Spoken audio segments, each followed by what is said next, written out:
This is Where We Live on Connecticut Public Radio. I'm Lucy Nalpathanchel. He's known as the father of landscape architecture. Frederick Law Olmsted designed many parks, from New York's Central Park to Walnut Hill in New Britain, Connecticut. Today, we revisit a conversation I had when we learned about Olmsted's upbringing in Hartford, and we talked about his legacy. This year is the 200th anniversary of his birth. Coming up, two landscape architects join us. First, did you know Olmsted and many of his family members are interred at a family plot in Hartford? I went to Old North Cemetery and met up with Connecticut State historian Walt Woodward. We are standing right now on Main Street, just a little bit north of downtown, at the entrance to the Hartford's Old North Cemetery. The cemetery really was Hartford's city for the dead in the 19th century. It was founded in 1807, right as the ancient burying ground that had been in use since the early 1640s, right as it was reaching maximum capacity. Just like Hartford, it's a city, but it's a city for those who have passed over. What is wonderful about this cemetery to me is that it's not only the home of Hartford's 19th century great and good, but it's also the home of the people who transformed Hartford in the 19th century. So you have Daniel Wadsworth, who founded the Wadsworth Athenaeum. You have the Goodwins. You have Governor Trumbull here. You have an Ellsworth. But there are also African-American veterans who volunteered to fight in the Civil War. And along with them, you have Italian-Americans who came in the late 19th century, and you have a Jewish section in the cemetery. So it is a cross-section not only of Hartford, but of the transformation of America between the years 1800 and the early 1900s. So we're here today with you because we're doing a show about Frederick Law Olmsted, one of these notables that's buried here at the Old North Cemetery. Let's take a walk to his family's stone. In some ways, it's very significant that Olmsted is buried here because Frederick Law Olmsted is the father of American landscape design, and he may be the most important person nationally who's buried here. We're standing in the northern part of the city of Hartford. I understand that Frederick Law Olmsted was born in Hartford. Where, do we know? He was born on Ann Street, so, not too far from here, and he definitely was, he was a Hartford native through and through. His father was a successful clothing merchant, so money was not a problem. His father would take him at this early age. He'd put him on a pillow on his horse, and they'd ride around Hartford out to the countryside to see natural scenery. They wanted to see the picturesque places in the world, and they went hunting for him. By the time Olmsted was 16, he'd been up and down the Connecticut River Valley to the White Mountains. He'd been to the Adirondacks. What he said about it is that all these experiences improved his susceptibility to the power of nature. He had a doting father who thankfully indulged this passion for nature. Later on, we're going to hear more about Olmsted's legacy. But now we're walking down in the family plot. Well, yes, and you can see it from here. We're walking down some kind of signature maple trees. Off behind one of these great trees, you can see the Olmsted plot. Really, they've created a small hill. They've built a vault into the hill. There are two big pillars on the side, a center pillar with family names on it, and then it almost looks like doors across the front. They cover the vault where 21 Olmsted family members are buried. I was surprised that it wasn't bigger. It's subdued, but it's not small. It has real scale and heft. It just doesn't dominate. It doesn't jump out at you. And that is in keeping with his sense that it is the larger landscape that influences people in ways they're not even aware of. It's almost a subconscious power. This is an idea that he was influenced in developing by another person who's buried in the cemetery here, Horace Bushnell, of Bushnell Park. Bushnell was probably Hartford's leading 19th century theologian. He had this interesting view of how people reacted to other people. He felt that you will pick up my character regardless of however much I try to fool you. And it's that subconscious awareness of things that helps you understand people and tells you who you're going to like and who you won't. Olmsted applied that concept in some ways to nature. He felt that a landscape is actually restorative, that it's healing, and that it works on people in the same way. That if the landscape is picturesque, it will heal, it will change, it'll calm, it'll soothe people who are in it. Well, what's interesting about standing in front of this family stone is right behind it, there is a mattress, a comforter, and someone's belongings, someone who is obviously homeless, taking refuge behind the family plot. This whole site is moving, but this is as moving as anything I've experienced. And in some ways, this is a symbol of Hartford then and Hartford now in some ways. We have some very serious and persistent present-day problems. But here's a person who, whether they know it or not, they have chosen to spend their nights on the vault of a person who felt that nature was restorative and healing and, that had special properties. And I wonder how Frederick Law Olmsted himself might have felt about this. I don't know, but I think there's both a power and an irony in this, that neither of which can be escaped.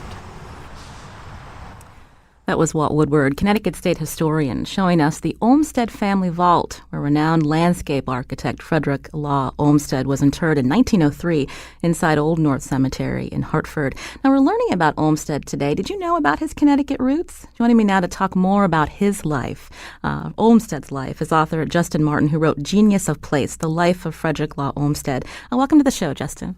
Oh, thanks. Good to be here. Have you been to the site of the family vault in Hartford? I have been. In fact, I start when I do a presentation on Olmsted, I often start with a slide that shows that sort of obelisk with the Olmsted names etched into it.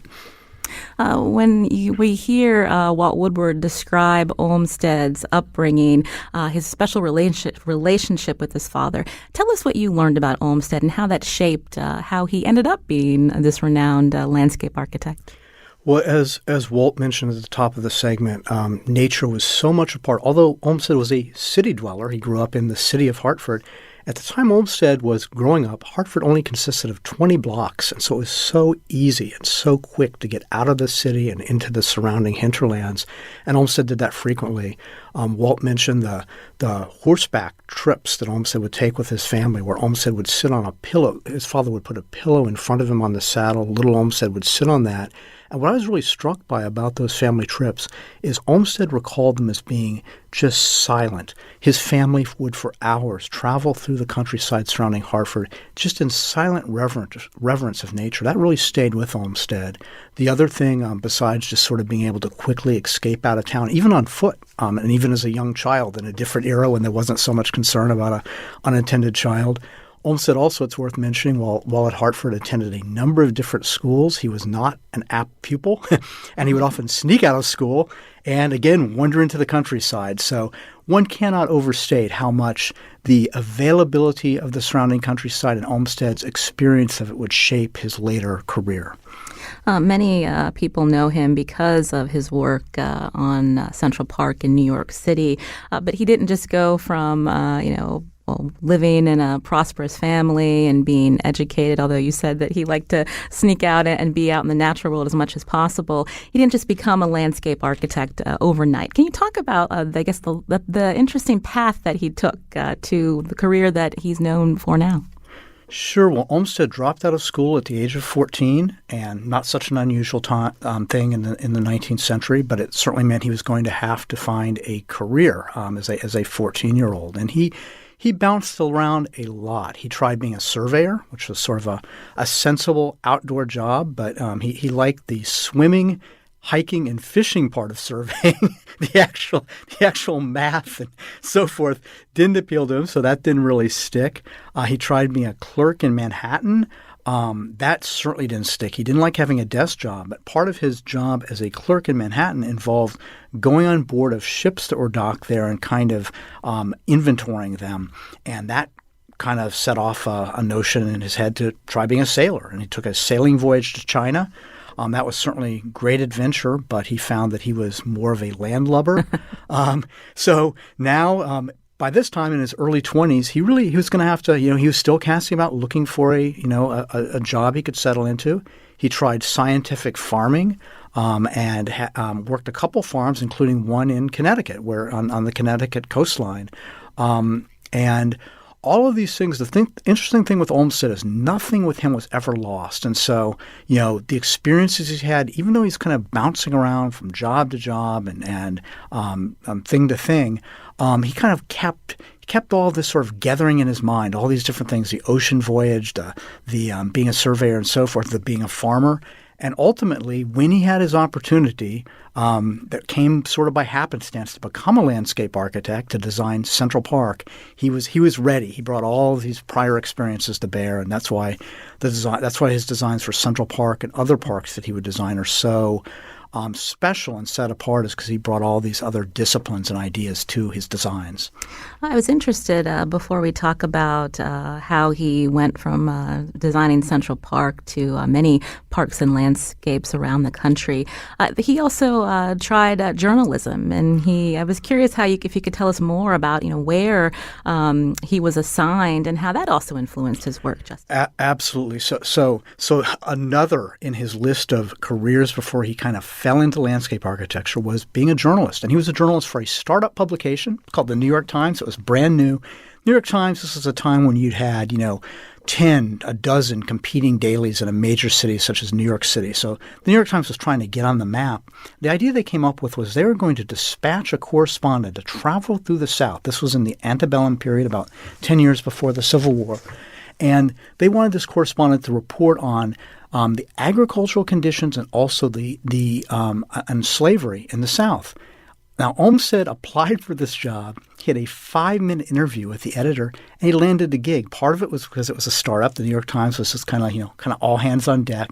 Part of it was because, as I described earlier, Olmsted was a farmer by trade at this point, and the New York Times figured if we're going to do a series of dispatches from the South about agricultural and plantation conditions, who better to send than a farmer?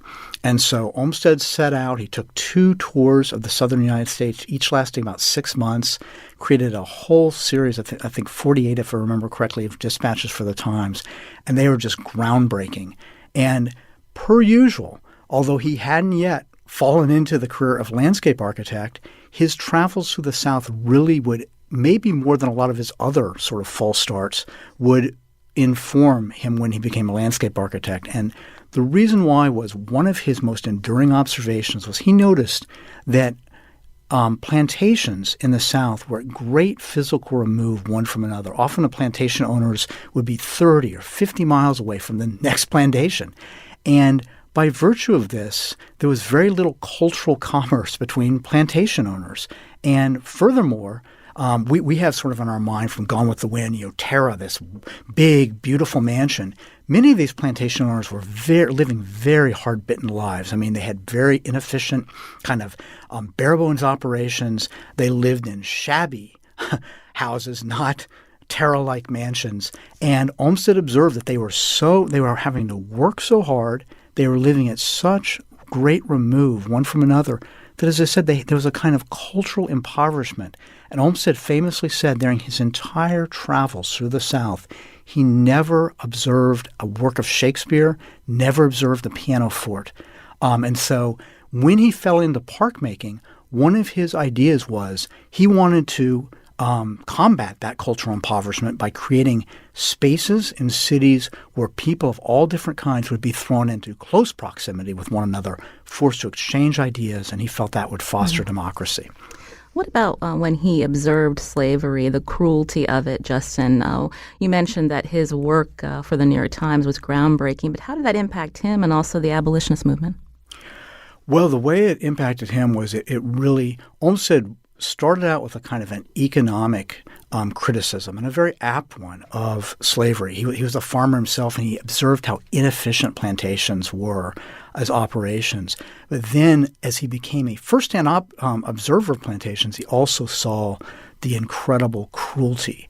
And that made him, a critic of slavery, not only on economic grounds, but he became a red-hot abolitionist.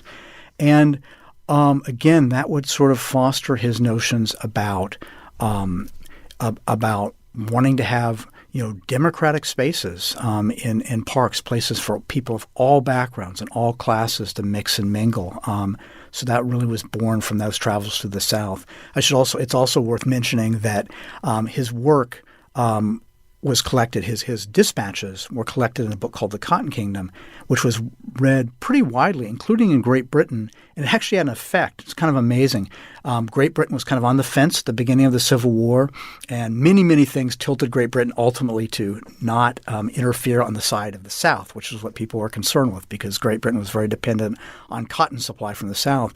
But one of the many voices, one of the many factors which contributed to Great Britain staying on the sidelines, not interfering on the side of the South during the Civil War, was Olmsted's book, The Cotton Kingdom, which helped convince people in Great Britain that although they were dependent on Southern cotton, that the system of slavery was immoral and evil. I'm speaking with Justin Martin, who's the author of Genius of Place, The Life of Frederick Law Olmsted, joining us today from NPR studios in New York.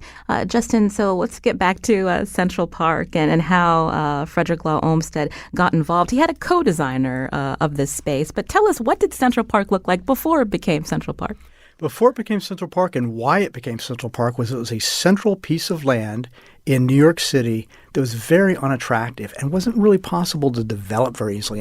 Anyone who's been to Central Park has seen the what's called Manhattan mica schist, the piece of rock jutting up out of the ground. Well, while in other parts of Manhattan it was much deeper below the surface, so you had a lot more soil. In the area that was set aside for Central Park, it was right there at the surface, so you just had the thinnest layer of topsoil and then this rock that was going to make it hard to develop this piece of land. And over time, it had become the place for so-called nuisance industries. So you had people living on this grounds, but they were doing things like raising chickens or raising hogs, things you wouldn't want in the populated part of Manhattan, which at this point was beneath 34th Street. Central Park starts at what's now 59th Street. So it was kind of in the countryside, as it were, outside of the city of Manhattan, which at that point didn't extend that far north. And this piece of very unattractive land with the piece of rock jutting up out of it was, as I said, the home for nuisance industries such as hog farmers and also people doing just disgusting things like tanneries where they were creating all kinds of chemicals and effluvents that smell bad. So they'd been pushed up to this piece of land. And Olmsted's first job was actually clearing this piece of land, knocking down shanties, clearing swamps, clearing these kind of toxic overflow, and getting this piece of land ready for development into a park. When we think about, again, the design of Central Park, he had a co-designer. There was a competition that was involved. Tell us about this Englishman that Olmsted worked with. Sure. Well, to sort of circle back a little bit, it's a great backstory to how he connected with this Englishman whose name was Calvert Vaux. And what happened was, I've described how Olmsted had this kind of bounce from job to job and career to career. Well, Olmsted was very much a victim of one of the major economic crashes of our country's history, the crash of 1857. He was unemployed.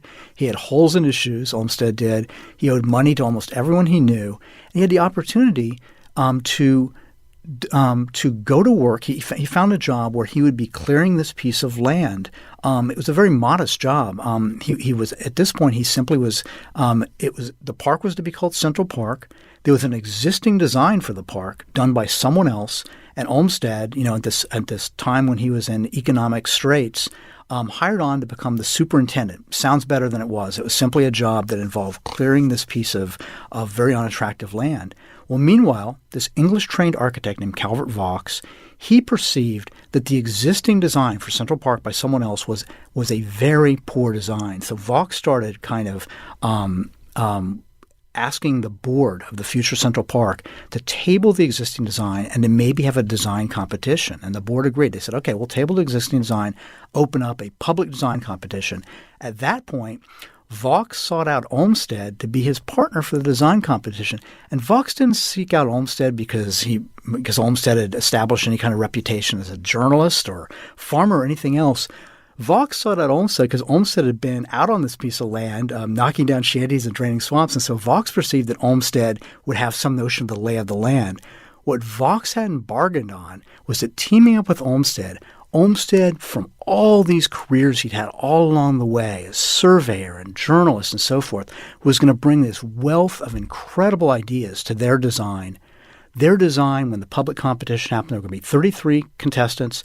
Theirs was just the standout. It was the A-plus design, and it was in large part, even though Vaux was the trained architect between the two, it had to do with Olmsted's brilliant, innovative park-making ideas. And as anyone might notice, the partnership that would grow from that and would be in place for a number of future parks would always be Olmsted and Vaux. It almost sounds awkward to say Vaux and Olmsted. The oasis that many of us now enjoy in New York. My guest today, Justin Martin, author of Genius of Place, The Life of Frederick Law Olmsted. We're learning more about this Connecticut native, Olmsted, born and raised in Hartford, making his mark in Central Park. And coming up after the break, we're going to learn about the other parks and parkways that Frederick Law Olmsted designed, not only here in Connecticut, but around the country.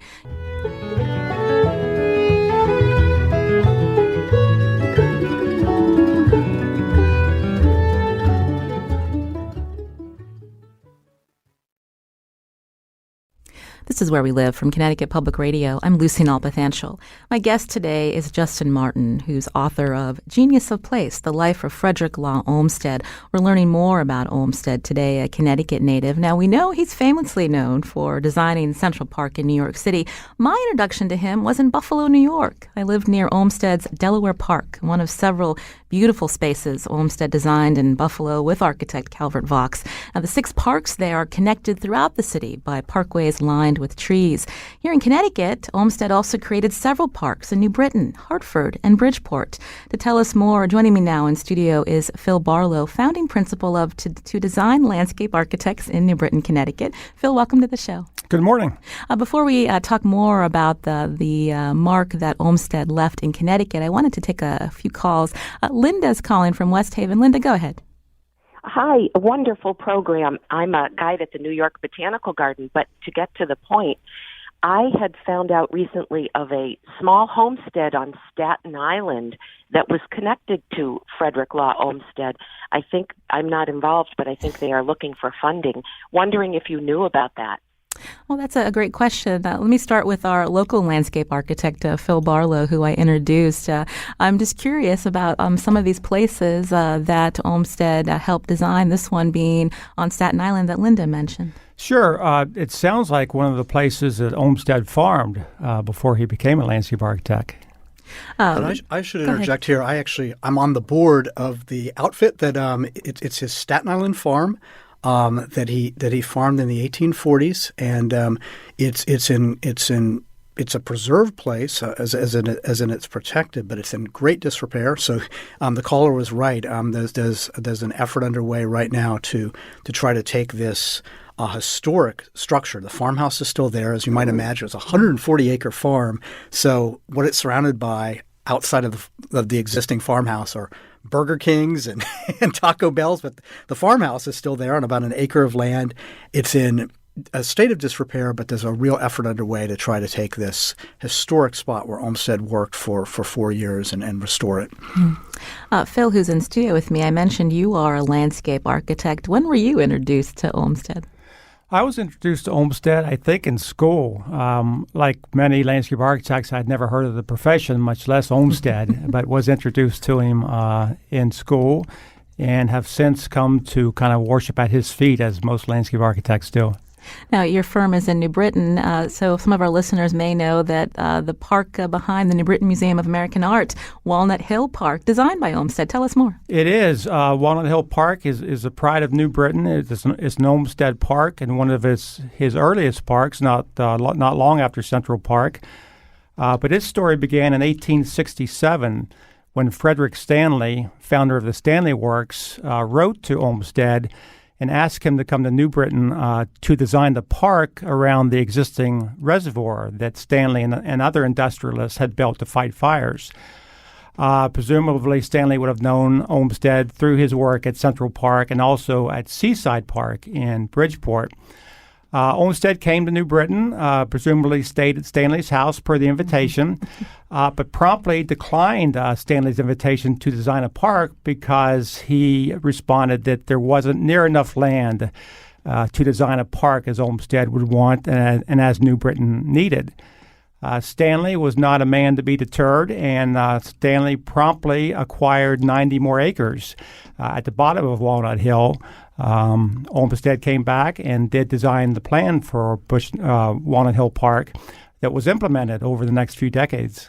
Tell us about the design principles, some of the elements within this Olmsted Park, not only in Walnut Hill, but also Central Park, that Olmsted and his co-designer became known for. Sure. As Justin said, Olmsted's designs were deceptively simple.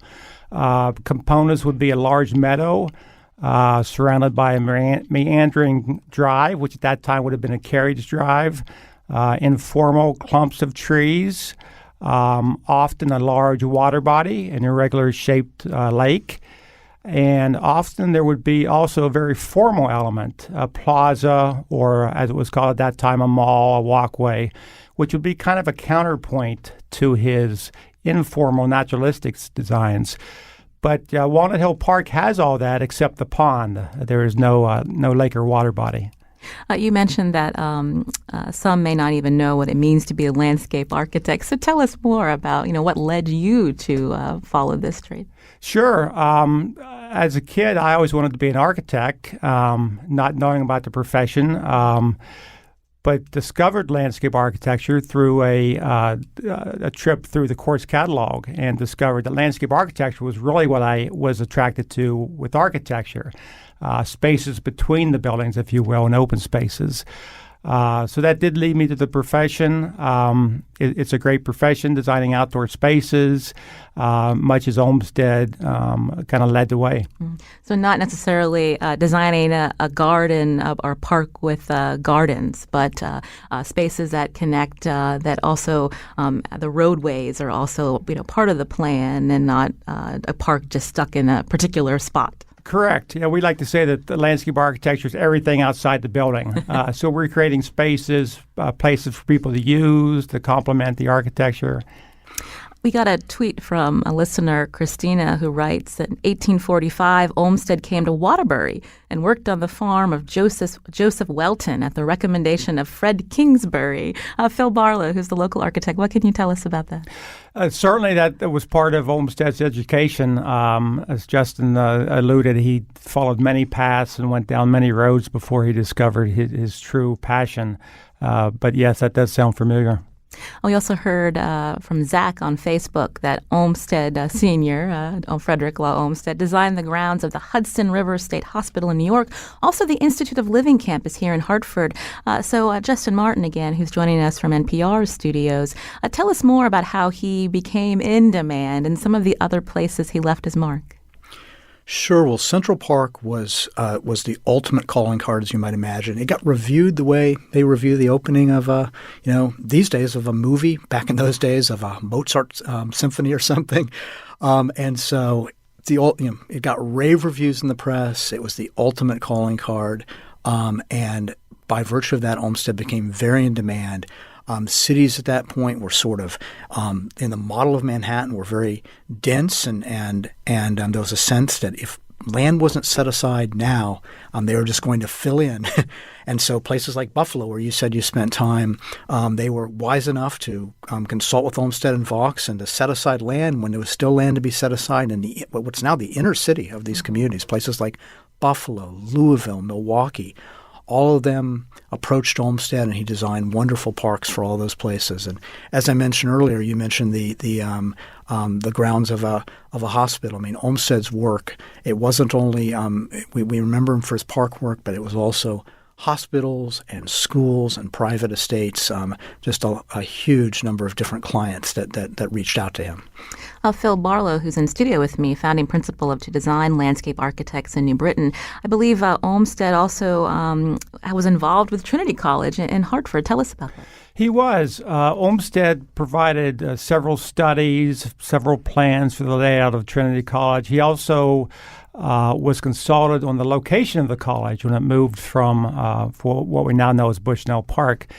His work there is maybe not as successful as other places. The historical record shows that his advice often wasn't taken at Trinity, but he certainly did have input into the campus as we see it today. Justin Martin, you mentioned all of the different places or some of the different places that Olmsted worked and designed. And I'm curious, as you've mentioned how cities have changed and population has changed, are some of these designs still in play? Are these parkways for cars to travel? Do they still work in these areas? It's amazing. I mean, it's one of the most prescient things in the planning of our country that fortunately at a crucial time in the 19th century, when left unchecked, developers would be happy to just fill in land with stores and roads and houses. And so at a crucial time, what happened was in all of these, what you now think of as the inner city of Buffalo, the inner city of Milwaukee, the inner city of Louisville, you had these wonderful cultural bequests which were created by Olmsted. And in a way, it's helped lead to a trend in cities all over the country where people are now moving back into the central cities partly because they have good bones, is the term people often use. They're nice buildings that can be turned in, that were maybe warehouses that can be turned into apartments. Also, there's often a lot of sort of the civic aspects of a city, things like the ballet and opera and museums and so forth are often in the middle of the city. And along with that, all those Olmsted parks. So if you look at a place like Detroit or Milwaukee or what have you, the fact that these parks were, as the trend towards suburbanization happened, the fact that these parks were part of what became the inner city made that inner city a draw for some of the trends of the 21st century of people moving back into those places for their cultural value. Olmsted showed the value of green space, and I'm curious how that might have influenced the conservation movement. Sure. Well, Olmsted wore two hats, and they're more separate than they might appear. He was very involved in conserving these spaces in the middle of cities, but he also became very involved in the preservation of natural spaces, such as Niagara. He was a key figure in the preservation of Niagara Falls, the preservation of Yosemite Valley, and so this was kind of a different hat that Olmsted wore, where he wanted to take natural places that were wilderness or they weren't part of cities, and although he would try to come up with sort of minimal, maybe a pathway that would allow and railings at Niagara Falls that would allow people to have a nice view. Here he was much less obtrusive. His goal here was to preserve natural spaces, which were also, he perceived as a inveterate traveler, or someone who traveled all over the country by train. Olmsted was one of the very first people to really notice that some of the natural places like Yosemite were under siege from industry, from logging and so forth, and so he led the cry to preserve these spaces. Phil Barlow, who's with me, who is a landscape architect from New Britain, Connecticut. You mentioned briefly Seaside Park in Bridgeport. Tell us more about how Olmsted's mark, did that help make Bridgeport, be known for those green spaces? I know there's the Beardsley Zoo, which is also part of that area. In Buffalo, the Buffalo Zoo is near Delaware Park, and that was also seemed to be like a natural place to put these institutions. True. So Bridgeport is known as a park city. I think Olmsted has a lot to do with that. He designed Seaside Park at the bequest of P.T. Barnum. and that's went on to become a very successful Bridgeport Park, certainly. And also Beardsley Park was designed by Olmsted. So he certainly left his mark on Bridgeport, as he did in New Britain and Hartford. Keeney Park, also another? Keeney Park is another park by the Olmsted firm. It was being designed at the end of Olmsted's working life. Sadly, he was hospitalized at the end of his life at a what was then called a mental institution. So he was phasing himself out of the firm at the time that Keeney was designed, mainly by a landscape architect and his employee, Charles Elliott. We're getting a tweet from Kate, who writes, the town of Beacon Falls, Connecticut was designed by the Olmsted brothers, who created a design for company lands and buildings for the Beacon Falls Rubber Shoe Company on Main Street. Justin Martin, tell us how Olmsted's sons kept this landscape architecture going in the family. Well, it was a family business that Olmsted had pioneered, and so it was sort of naturally set up for his sons to take over. And one of the sort of more amusing things is his son was Frederick Law Olmsted Jr. He often dropped the junior professionally. And so what you would see is there'd been an Olmsted – Central Park was designed starting in 1857. Frederick Law Olmsted Jr. Did his last projects in 1957. So it appeared that there was an Olmsted at work doing landscape work for 100 years. But it was actually father then son, or sons, because it was the Olmsted brothers who started that firm. And they basically picked up the ready-made profession that their father pioneered, and they kind of, you might say, they professionalized it. For instance, Frederick Law Olmsted Jr. Was involved in setting up the very first landscape architecture program in an academic setting at Harvard University. So they sort of professionalized this industry that their father had pioneered.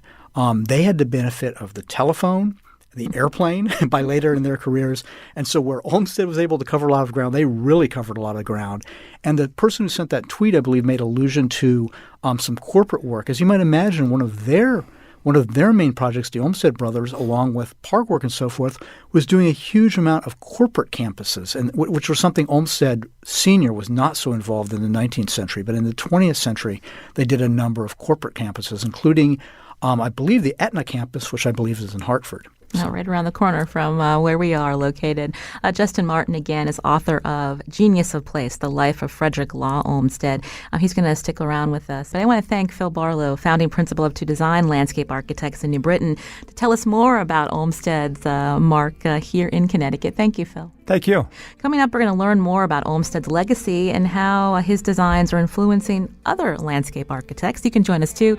Find us on Facebook and Twitter at Where We Live.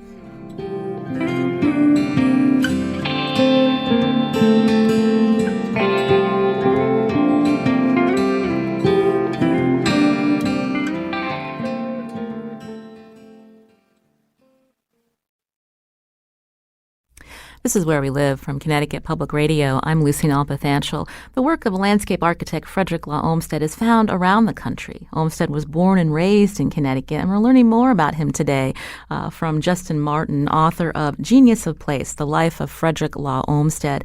We wanted to hear more from landscape architects about how their work has been influenced by Frederick Law Olmsted. So we're going to be hearing from Becca Sturgis in just a little bit, principal landscape architect at Reed Hildebrand, who runs their New Haven office. But Justin, when you've been doing your research, I'm curious, when people think about Olmsted today, are they aware of all of the places where he designed? They certainly are. The list is just massive. He was a really he had sort of scattered energies as a younger man. He focused those energies as a landscape architect, and it is remarkable, particularly in the 19th century where he was restricted to horse and train travel, how many places he went and how many projects he was involved in. And just to give a partial list, I mean, everything from the campus of Stanford University all the way out on the West Coast to the Biltmore Estate in Asheville, North Carolina, a massive sprawling estate that was owned by William Vanderbilt, then the richest man in the world, to parks in Milwaukee, to the grounds of the Capitol in Washington, D.C. So he spread his work far and wide, kind of like a Johnny Appleseed of landscape architecture. Becca Sturgis is now joining us by phone. Becca, are you there? I am. Hello. Thank you for calling in today. We were learning about how Olmsted has done so much in our state of Connecticut and how he found inspiration from his upbringing in Connecticut. I'm wondering when you were introduced to Olmsted and how that influenced your work. I was introduced to Olmsted, I think, when I was, about 3 in New York City. And I was playing in Central Park, and I think basically overheard my mother talking to someone about why the park was so great. And I don't remember her saying Olmsted, but I kind of remember coming to a stop and being like, oh, this was made. And I think that's the sort of moments that I think many of us have had where you think something is a given. You think it's always been that way, and suddenly you realize it was a creation or it's been, impacted. But I didn't hear, I think Bill was saying this too, like I didn't actually know there was a profession of landscape architecture until I was in my 20s. So somehow, despite that incredible interest and love of parks, both small parks, town parks, national parks, that I had for a long time, I hadn't realized that there was a profession where you could be involved in making landscape. Mm-hmm. So we heard earlier about how Olmsted and his co-designer, when they were working together, Calvert Vaux, how they connected these spaces together and the principles of bringing people into these parks, even if they're from different walks of life. I'm curious about what the principles are that you use that to design, and if they are drawn from Olmsted's work at all. Yeah, it's such a great question, and absolutely. I think his something I was thinking about in terms of this program today is that in some ways, because Olmsted came very much out of the farming tradition in America and identified as a farmer for such a period of his life, he really thought of the land as something that was productive and something that contributed to the very essential parts of what makes life and what makes a society. And I think a funny thing has happened over the last, 100 plus years, where we often have started to think of nature or plants as ornamental and in some way not essential to the functioning of our lives. And I think one of the things that Olmsted did that we constantly try and do is think about what's most essential and how can we bridge kind of natural systems and what humans need to live happy and successful lives. How can both things, the natural world and people, thrive?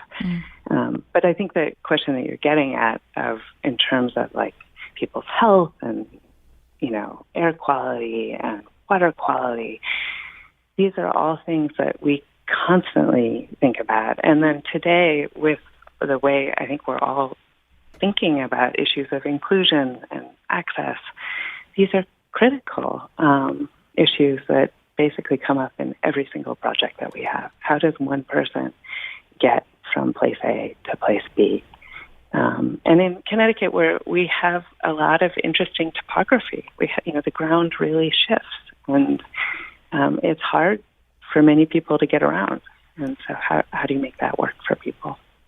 Oh, we got a comment on Facebook from Orlean, who writes that the building of Central Park meant the destruction of Seneca Village, a large community of African-American landowners. And she wanted us to acknowledge how indigenous and Black communities have been displaced and devastated by a development. And I'm wondering if you could talk a little bit about that. Yeah, I'm so glad that issue has surfaced. I think the kind of history of development in our country and the history of, property, and often, people use language or even, believe that they're making the world a better place, but some of the assumptions that are used for, making these great new places don't acknowledge the suffering that is, happening to others. And I think that happened in Central Park, but it happened in many, many other places as well. Justin Martin's with us, who wrote Genius of Place, The Life of Frederick Law Olmsted. Justin, did you want to add to that? I know you live in New York City as well. Sure. All I'd add is yes, indeed, Seneca Village was a community of free African Americans there, and it was actually they were cleared from the land before Olmsted's involvement in the project, for what it's worth. However, that said, as Beck alluded, it's part of a long and unfortunate history in our country of displacement of people, particularly minority people. So it's I guess sort of the good news is there's been a lot of historical research in recent years, and you can even take a tour of Central Park specifically focused now on Seneca Village, where they've tried to reconstruct some of the history. So it's an unfortunate chapter in history, but it's also being acknowledged and considered, which is good. Mm. Well, we're talking about Olmsted again today, who is a Connecticut native, someone who died more than 100 years ago. How should we be remembering his legacy, Justin? We should be remembering Olmsted's legacy. It's wonderful. It's still with us. That's I guess the best part of it is his legacy is a legacy of sort of, as Beck alluded to, of sort of placing a value on nature, placing a value on the need for people to experience nature, even if they're city dwellers. And his legacy is in countless communities across our nation, is still with us in the parks that people are using here in the 21st century, which is kind of amazing. Becca Sturgis is also with us again. She's principal landscape architect at Reed Hilderbrand. Before we run out of time, Becca, these days there seems to be an appreciation again of nature, of the urgency of how our world is changing with threats of climate change. As we talk about Olmsted's legacy again, is something that we need to put first and foremost is the importance of nature and how to preserve but also connect. Yeah, absolutely. And I think I'm trying to understand how those systems operate, right? Being kind of as sensitive to the systems that make nature work as the ones of our friends and family, so that we can kind of reconcile two different forces, human forces and natural forces. Mm-hmm. Well, I want to thank Becca for joining us today from her New Haven office again, principal landscape architect at Reed Hilderbrand, and Justin Martin, who joined us from NPR studios in New York, author of Genius of Place, The Life of Frederick Law Olmsted. Justin, we thank you. Oh, thanks.